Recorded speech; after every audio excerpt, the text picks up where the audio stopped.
Iisang rehiyon na lamang sa bansa ang hindi pa nakapagbibigay ng taas sahod sa mga minimum wage earner. Ayon sa Department of Labor and Employment, ito ay ang Region 11 na sa kasalukuyan ay may nakabimbing pag-aaral para sa wage increase. Ang 15 namang iba pang rehiyon ay nakapagtaas na ng sahod noong nakaraang taon at may 12 na rin na nagtaas ng sahod para sa mga kasambahay.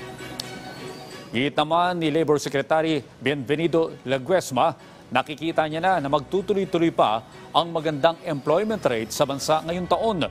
Lalo na at tinatayang nasa 200,000 ang nagbukas na trabaho mula sa mga naging biyahe ni Pangulong Ferdinand R. Marcos Jr. Employment rate.